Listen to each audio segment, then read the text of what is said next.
이 프로그램은 국회의원들의 솔직 담백한 심경의 내용을 담고 있습니다. 저비용 고효율 방송 비대면 토크 제3화를 시작하겠습니다. 와. 오늘 이 촬영되는 이 장소가 이용빈 의원님 실입니다. 그래서 오늘 주인장으로서 이렇게 가운데 오셨다는 말씀드립니다. 네, 감사합니다. 이게 장난 아니네요. 갤러리를 만들려고 그러는데요. 예. 뒤에 있는 그림들이 꽤 저희 지역에서는 아주 훌륭한 화백들 작품이거든요. 이게 중진 의원실 같아요. 분위기가. 예. 오늘만큼은 중진이 되고 싶지는 않습니다. 오늘이 무슨 날이죠? 네, 오늘 오전 10시에 예. 송영길 당대표의 긴급 기자회견이 있었거든요. 거기서 이제 네 가지 이제 당의 쇄신에 대한 예. 입장을 발표하셨는데요. 예. 첫째는 이제 송영길 대표가 지역구 개항구에 다음 총선에서 출마하지 않겠다는 게 불출마 선언을 했죠. 예. 종로랑 안성, 청주 이 세 곳을 무공천을 그리고 윤리특위를 빨리 열어서 문제가 되는 의원님들에 대해서 결단을 하겠다. 2030 당을 만들겠다. 30%로 예. 공천하겠다. 저는 이제 초선 의원인데 예. 괜히 586이어가지고 또 중진 의원 같다는 소리 들으니까 가슴이 철렁하더라고요. 이 방 분위기는 완전히 중진 의원들 맞는 것 같아요. 결단이 죄송합니다. 제가 더 용태 이상의 노력을 하겠다는 약속을 드리겠습니다. 그러면 재선인 저는 뭐라고 얘기를 해요? 오늘 기자회견 소식을 언제 들으셨어요? 저는 오늘 오전에 들었습니다. 오전 몇 시? 8시 45분 정도. 제가 8시 30분에 들었습니다. 이것은 언제 알았냐가 중요해요. 8시 45분 정도. 제가 8시 30분에 들었습니다. 언제 하셨죠? 언제 하셨죠? 사실은 어제 대표님이 저한테 전화를 주셨어요. 내일 기자회견한다 그러셔요. 예. 기자회견이 늘상 하셨으니까 그러고 전화를 끊었죠. 내용에 예. 대해서 말씀. 네, 내용을 말씀 안 하셔서 예. 평소에 송 대표님이 기자회견 할 때 이렇게 미리미리 언지를 주셨어요? 그동안? 아니요.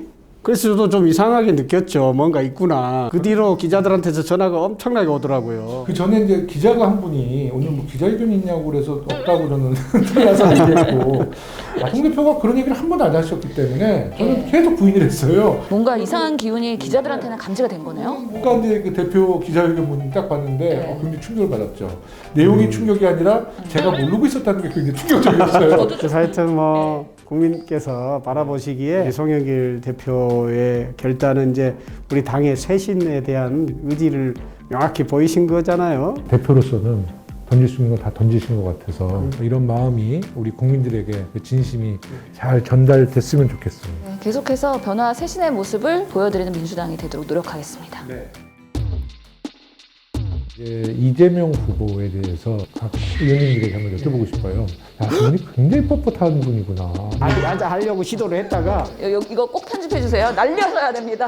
어떻습니까? 이재명 후보를 정말 가까이서 볼 때 좀 국민들에게 좀 하실 말씀 있지 않아요? 우선 후보님은 현장형 후보다라는 얘기를 많이 하시잖아요. 그만큼 현장에 가서 사람들과 스킨십을 했을 때 그 매력이 뿜뿜 발산됩니다. 사람 이게 피켓 들고 계시는 분들이 많거든요. 1인 시위하거나 억울함 해소해 주세요. 이렇게 하시는 분들이 항상 병원이나 어디서나 피해자들이 이렇게 계세요. 근데 참 정치인으로서 이런 분들을 외면하고 가기도 불편하고 그렇다고 민원을 해소할 수도 없는 여러 가지 그런 복잡한 신경이 있음에도 불구하고 이재명 후보께서는 항상 이분들부터 손 내밀어서 민원 이야기 들으시고 그다음에 서류 받으시고 그러면서 따뜻하게 그분들부터 맞이한다. 어느 현장에 갈 때. 너무 좋네요. 예, 정말 그 정치인으로서 그리고 행정가였었기 때문에 이런 현장의 어려움들을 해소하려는 강력한 의지가 저희 그런 후배 정치인들한테는 상당히 귀감이 되는 부분이죠. 그러니까 제가 초선 국회의원 때 행안위 국회의원이었잖아요. 경기도 국정감사를 2년 했는데 그때 경기도지사셨기 때문에 제가 이재명 지사가 그때 인상이 남는 거는 아무리 같은 당 소속이라도 국감위원들이 오면 조금 이렇게 좀 립서비스도 하고 좀 친절하거든요.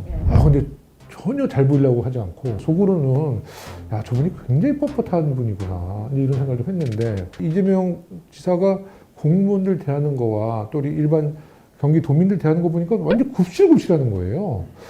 우리 권력의 정말 주인인 국민들에게는 완전히 고개 숙이는 모습을 보면서 굉장히 바람직한 정치인이구나, 아주 강직한 정치인이구나 이런 인상이 좀 남았어요. 예, 이재명 후보를 처음 뵌 것이 전국 최초로 대한민국 역사상 처음 있었던 당원총회라는 걸 했어요. 권리당원 전체 총회. 그 자리에 제가 이제 당시 성남시장이셨던 이재명 후보를 초대했었거든요. 왜 갑자기 성남시장을 초대했죠? 그게 몇 년도일까요? 그때가 2016년이죠. 2016년. 그러니까 원외위원장일 때. 원외위원장일 때. 야, 근데 왜 하필이면 성남시장을? 박근혜 탄핵을 제일 먼저 주장했던 정치인이기도 하고 그 전에 또 광화문에서도 투쟁을 하셨잖아요. 자치단체장으로서. 그때만 해도 우리 민주당이 아직 탄핵 이야기를 안 꺼낼 때입니다. 그래서 제가 성남시장님을 모시고 와서 총회를 하고 그 총회에서 박근혜 탄핵을 결의를 한 거죠. 첫 번째. 그렇죠. 실제 현장에 딱 피부가 닿으면은 굉장히 유머러스 하시고 또 파한대에서 할 수 있는 말씀도 많이 하셔요. 네. 이제 나이가 갑이거든요. 두 분이 나이 같으세요? 네, 나이가 같은데 근데 보니까 82학번이시더라고요. 제가 이제 꼬리를 좀 내렸죠. 처음에는 야자하다가 아니 야자하려고 시도를 했다가 82학번이신 걸 알고 제가 바로 꼬리를 내렸습니다. 여기서 의원님은 몇 학번이신데요? 저는 83학번이고 아, 예. 그러니까 동년배인데 82학번이시고 그러니까 나이는 같은데 학번이 굉장히 성견지명이 있으신 게 그 원외위원장들이나 국회의원들이 행사 때는 주로 기초단체장들은 잘 안 모시거든요. 흔히 말하는 거물급들. 그렇죠. 막 정말 이름이 많이 알려져 있는 사람들을 모시는데 당시 성남시장일 때만 해도 호남에서 아주 이렇게 막 각광받았던 분은 아니셨을 텐데 이재명 후보의 성남시장으로서 모습은 자치분권의 기수 뭐 그런 느낌이어서 특히 이제 광산구는 자치분권의 도시거든요. 굉장히 앞서가고 있어요. 아니 근데 같이 초대했던 분이 있어요. 누구요? 송영길 대표님도 그때 제가 같이 초대했거든요. 제목을 김건희는 물러가라라고 써야겠다. 끝내주게 맞추시네. 제가 사람 하나는 확실히 잘 보는데 진짜 잘 보시네. 여기서 김 PD가 질문 하나 드립니다. 이재명 후보 국정 능력 솔직히 어떻게 평가하십니까? 실제로 그 이재명 우리 지사일 때 코로나 초기에 우리 내리에 박히는 여러 가지 장면들이 있어요. 신천지 사건 있었을 때 그 현장에 가서 이만희 대표를 끝까지 추적하면서 따라가서 코로나 검사를 할 수 있게 하는. 야, 그때 좀 카리스마가 뿜뿜 이렇게 좀. 우리 예전에 코로나 행정 발동을 했을 때 유흥업소들 불법으로 지하에서 몰래 하고 있을 때 현장형 행보를 가셨잖아요. 문 따고 들어갔고 이런 문제가 있는 여러 곳에 국민들한테 경종을 알릴 수 있는 그런 행동을 보여주셨기 때문에 상당히 능력이 있고 뭔가 실천하는 모습을 보였다라는 생각이 듭니다. 항상 이 전염병에는 과도하게 방역을 해도 상관없다 뭐 이런 얘기가 있잖아요. 코로나 초반에는 더더욱 그런 것들이 필요했죠. 예. 하여튼 뭐 행정을 하는 데 있어서는 늘 우선순위가 있는 건데 그 우선순위의 맨 위에가 국민의 생명 안전이거든요. 그것을 지키는 것이 공직자의 역할이기 때문에 이재명 후보께서는 늘 좀 과감하게 그런 우선순위에 따라서 철칙을 지키신 것 같아요. 그 시민운동가로서 가장 중요한 활동사항이 이제 성남의료원 설립과 관련된 조례를 만들어낸 거잖아요. 그렇죠. 사실 여기 이제 보시면은 국가 공동체 주치라는 표현을 제가 했는데 정치인이 결국은 공동체 주치이다 저는 그렇게 생각하거든요. 그런 점에서 보면은 이재명 후보야말로 정말 큰 의사가 되고자 하신 분이다라는 생각이 들어요. 성남의료원이 가지고 있는 역할이 대단히 크거든요. 감염병 전문 병원으로 지금 역할을 하고 있는 거잖아요. 코로나 전담 병원으로서요. 코로나 전담 병원. 굉장히 많은 분들이 감사하고 있어요. 이재명 후보가 1, 2주 동안에 보였던 행보는 정책 중심의 매우 안정적인 행보였거든요. 근데 최근에 그 윤석열 후보 쪽은 김건희의 녹취록이 공개되면서 악재가 계속 터지고 있거든요. 근데 윤석열 후보가 반등을 하고 있다는 거예요.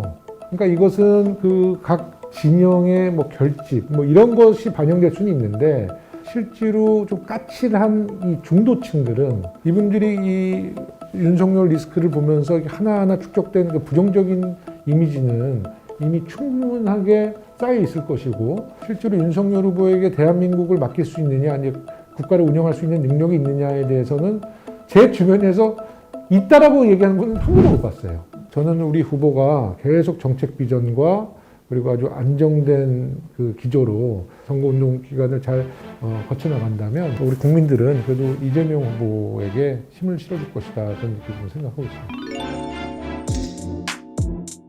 우리 이재명 후보가 대통령이 되시면은 적어도 국민 건강과 생명만은 절대 걱정하지 않아도 되는 그런 나라가 될 것 같아요.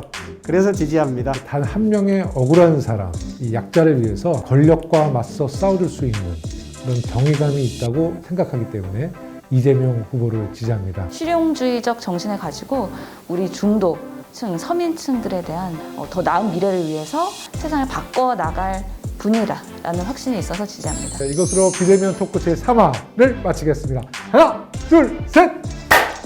좋다! 짝!